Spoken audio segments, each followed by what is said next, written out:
Hi there, this is Matt, and in this video, I'm going to be talking about a fairly common migrant experience in Australia, and that is the problem of negotiating a promotion or pay rise. We'll be looking at some examples and some useful language. So let's first of all think about who is this video for. It is primarily for Australian migrants, especially for those who have been put in a lower position or are receiving a lower rate of pay due to their English language skills or due to their lack of local experience. I think the video could also be useful for English learners who are trying to improve their English, and especially for those who are interested in Australian workplace language. So why does this happen? Why do people have a lower position or a lower pay rate? Well, we do need to consider the Australian companies and employers' side. There is a risk. They consider they're taking a risk when they employ someone who does not have a local native speaker level of English, and they might think or feel that this has potential to cause problems in the workplace. Another reason is it's quite normal in Australia for somebody to feel that they are underpaid or they are doing the work of a higher position. So you might not be alone in this situation. Something else that we need to consider is the economy of both Australia and the whole world, which over the last 4 years has been terrible. So the economic situation is not good in most parts of the world. Finally, and most importantly, because this is the point that this video is trying to address and trying to help people with this situation, and that is exploitation. Companies will do this because they can, and because they understand that the migrants are desperate to have a job and desperate to get local experience. Now, when we're thinking about negotiating in the workplace, we firstly need to think about the Australian culture, workplace culture, and the communication style. Now, to describe it simply, it is direct but polite. Okay, what does that mean? Direct means if you have a problem, then you tell somebody about the problem. If you would like a pay rise, a promotion, then you ask for it. However, you need to do this politely, polite in an English-speaking sense, and you also need to do it at the right time and in the right way. So what's the right way? Well, it needs to be logical. You need to be able to demonstrate that you deserve a pay rise, a promotion, and it needs to follow roughly what normally happens in your industry. The other thing about Australia is that the workplace communication style is quite modest. You don't say, I'm the best, I'm the best, I'm the best. It's a very team-focused workplace, and you focus on your performance at work, not you as a person and how wonderful you are. So really at the start of the video, we need to consider, do you actually deserve a pay rise or a promotion? And you have to ask yourself why. So it cannot be just a feeling or a belief, and you cannot trust your friends, your husband, your wife, your girlfriend, boyfriend, because they will tell you what makes you happy. So you need to ask an experienced local person and somebody who knows your industry. They can look at your situation and give you honest feedback about whether it is the right time and whether you deserve the things that you want. So it's very important in Australia that you have real, concrete evidence. Now, I've been helping migrants with English for a very long time, and especially preparing for job interviews and workplace performance meetings. And one of the biggest problems that my students have is providing real concrete evidence. So we need to look at this word concrete. What do I mean? Concrete means specific, very, very specific examples about exactly what you do at work. And you need to be able to demonstrate that you have done the things you are doing at a high level. So how do we do this? Well, many companies in Australia will have KPIs. These are key performance indicators. That means they are written documents that show how well you have performed at work. If you think you deserve a pay rise, then you should be able to show that you have performed all of your KPIs at a high or excellent standard. Another concrete example could be your sales figures. If you have met your company's expectations with how much do they want you to sell, then that is another reason why you could deserve a promotion. You might focus, as a manager, you might focus on the results of your team, and you could have created a wonderful team. And so that is another reason why you could deserve a pay rise. If you can find more examples of this, well then, that is fantastic. So remember, you need an experienced local mentor to help you really know if you deserve this. Now, I have students who I know for a fact deserve this, and I want to help them. And so they will answer yes, and we will start to look at then when is the right time to ask for your pay rise or promotion. Well, the best time, without a doubt, in Australia, in the Australian workplace, is after your performance review. So for the people who have not worked in Australia, a performance review happens generally every 6 months or every year, and you will talk with your boss, your managers, about how well you have performed your job, and you will discuss this in a meeting. Now, that's the ideal time. Other times where you might take the opportunity could be after a successful moment or a success in the workplace.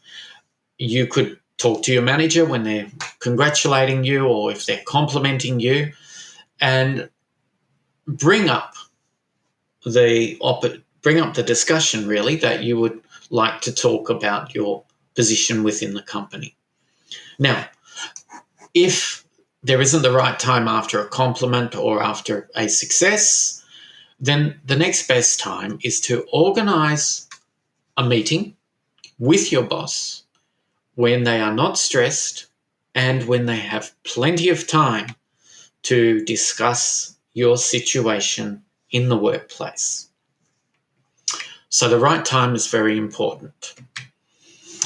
Now, how do we start the negotiation? Well, this is an example that you can use to look at and to think about. However, I don't want you to simply copy this dialogue because it might not be relevant for you. But what we need really is a leading statement or some leading phrases.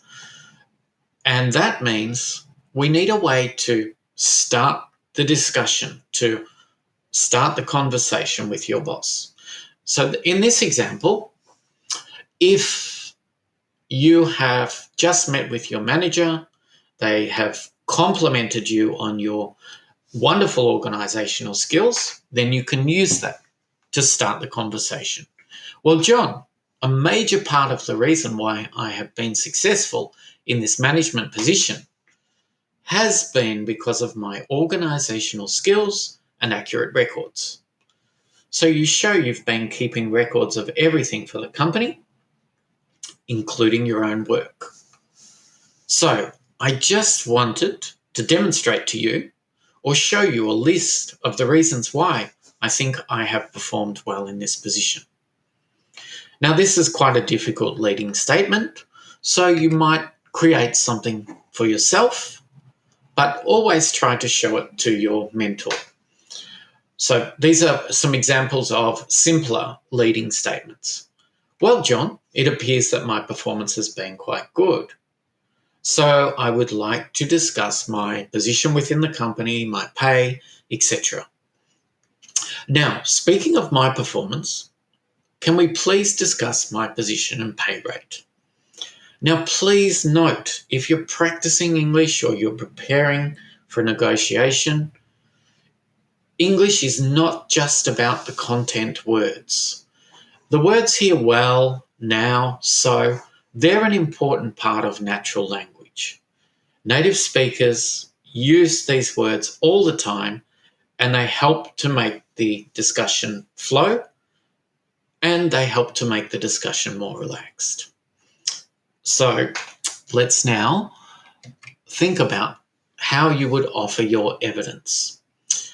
Now, you can make a real physical list on a piece of paper, you can design a table, but you need to go through the reasons with your manager. So in my example, I hope that this list not only demonstrates my accurate record keeping and accounting, but can also highlight to you the reasons why I think I should now be paid accordingly. Accordingly here means the correct rate, or the rate that you want for doing the job that you have already been doing successfully.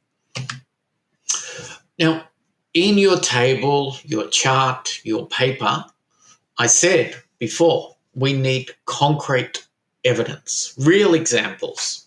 So, some possible things that we could use as real examples would be, you might have sales targets if you're working in retail or wholesale. So a clear example of proof that you deserve a pay rise could be that you have exceeded all of your sales targets. So you've sold above the rate the company wanted for every quarter. So that's every 3 months for the year of 2022. That would be one example. You've sold more than the company hoped for or expected. One of my students actually was a manager, and she rewrote all of the standard operating procedures, the SOPs. So these are the documents that tell people how to do the job. So if you've rewritten all of your operating procedures and trained all of the staff with a 100% compliance result, that means all of the staff know the documents, they can do everything correctly to 100%. That's a great result. That's a great result to show your manager. Something that's a little bit less concrete, but something that's important for managers is the team morale. Morale here means the spirit and the happiness of your workers. Now, many companies within Australia will have a staff satisfaction survey. This is a survey to ask the staff members, the employees, how happy are they at work?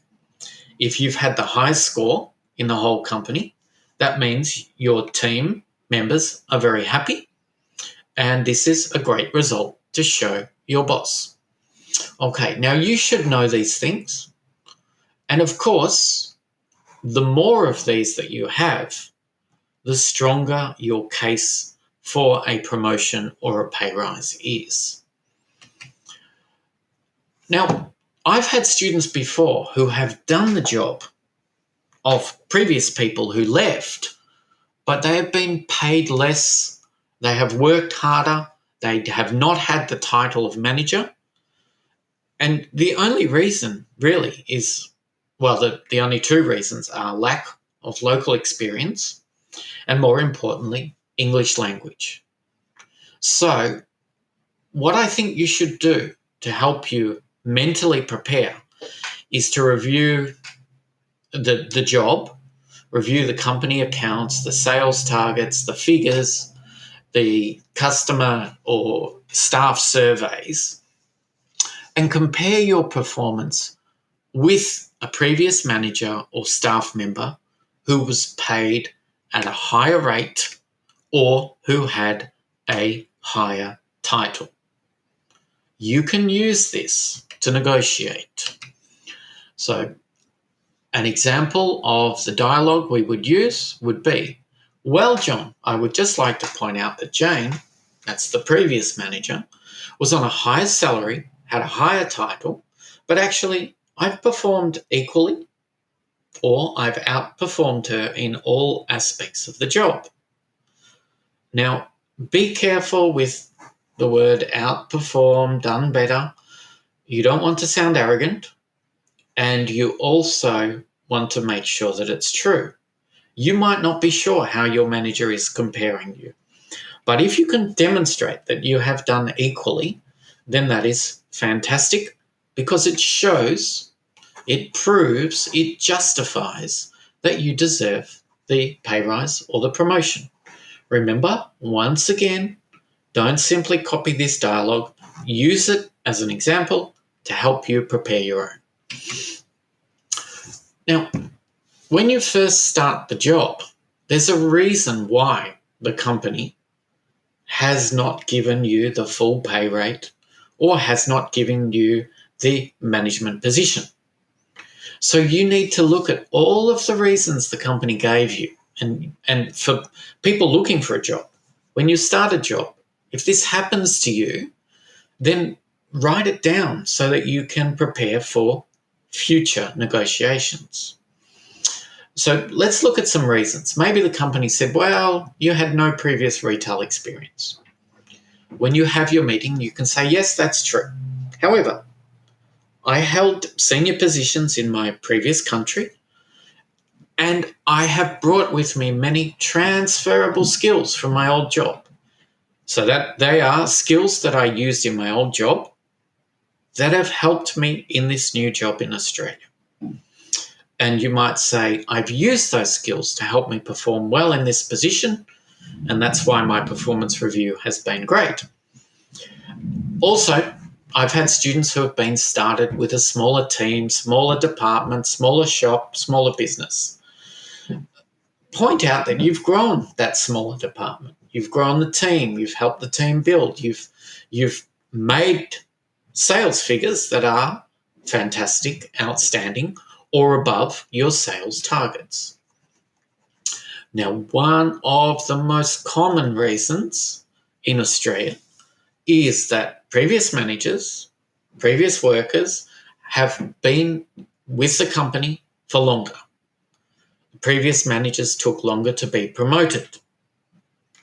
Here, if you really think you deserve the position, you should point out that your performance is what really counts. Your sales figures are what really counts if you're in retail. And even though you haven't been here as long as the other people, you are still doing the job. And you might be doing it better than the previous manager, as we looked at before. Now, your English language skills could still be a concern. So you have to think about, have they affected your results? If they have not, you can point them out. Also, I've had many students that have used their bilingual skills as an asset, a positive thing within their workplace. So never forget, if you ever use your second language, make a note of that. Show to your boss, managers, senior management, how being bilingual is an asset. Okay, and understanding different cultures is an asset. And understanding multicultural Australia is also an asset.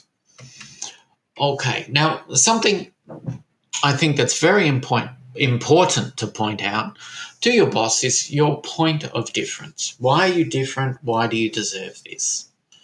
So here's some example dialogue, and we'll talk about this.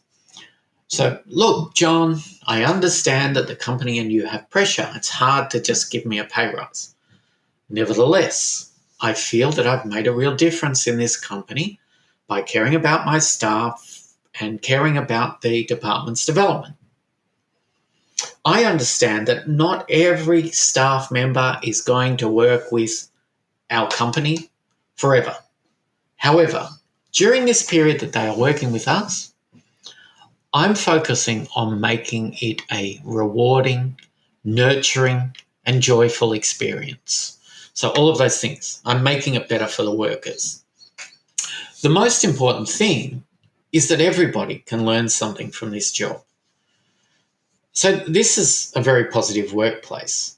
This reflects well on the staff as they are happy to work and willing to learn and practice. This has really boosted the team morale. That means the team feels great. They want to work.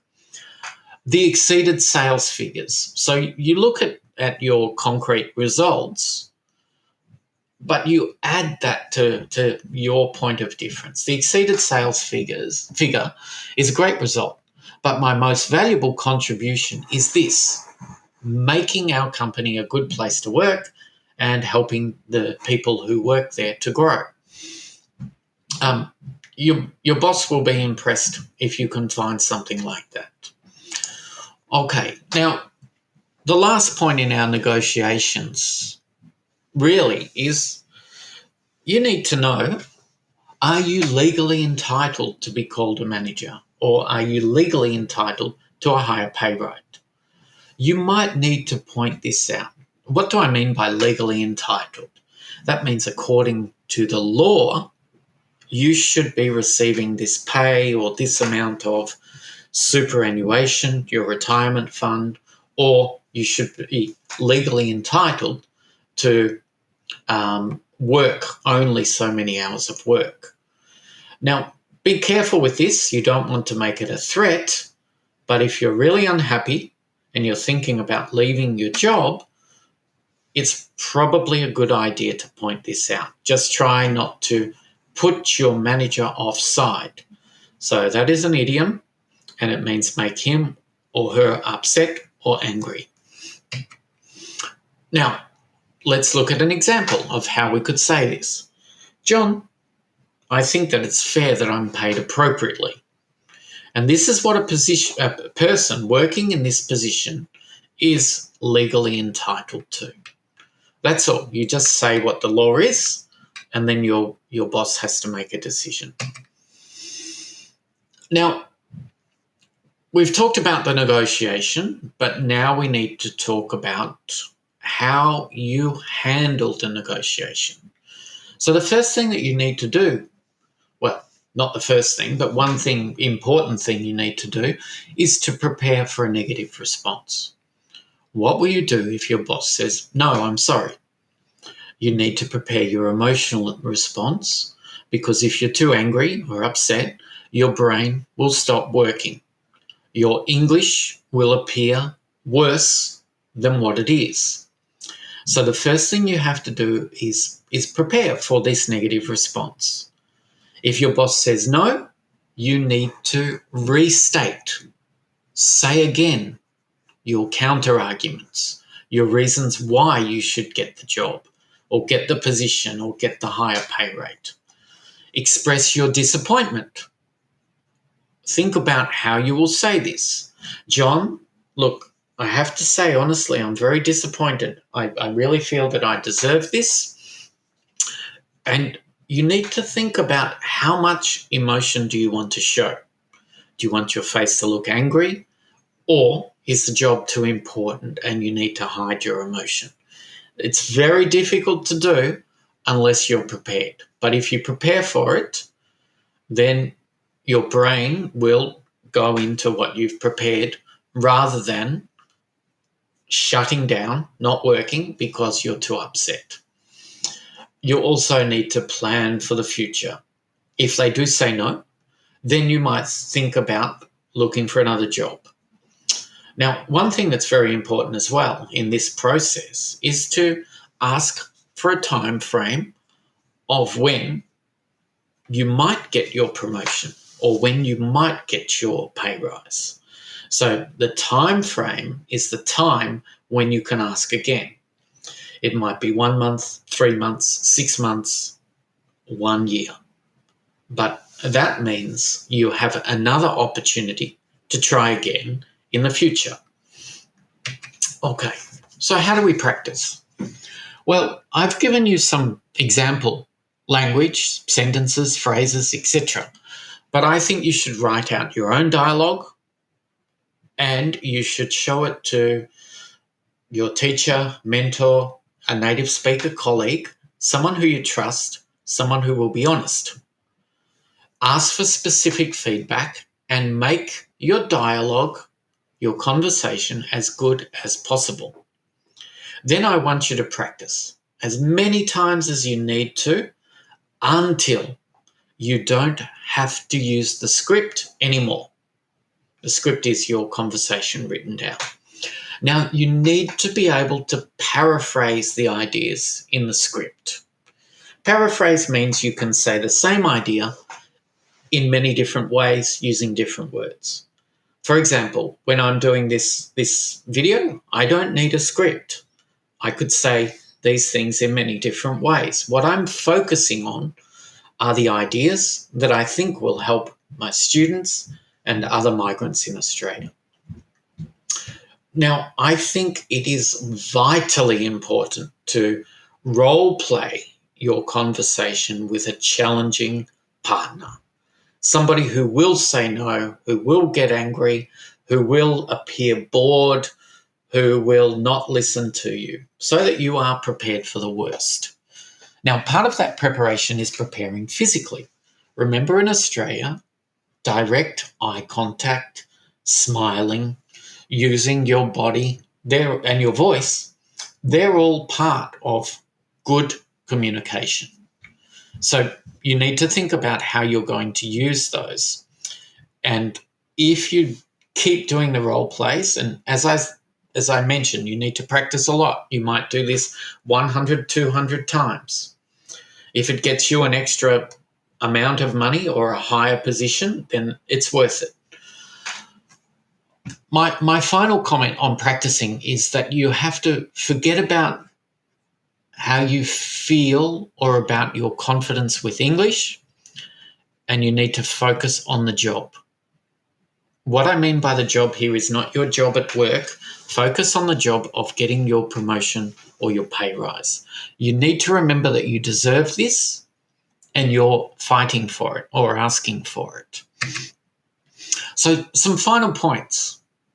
You can watch the video, but there are no guarantees that you will get what you want. But I will guarantee you that the more prepared you are, the better better chance you have, the more opportunities you will have. I think you need to learn from the experience.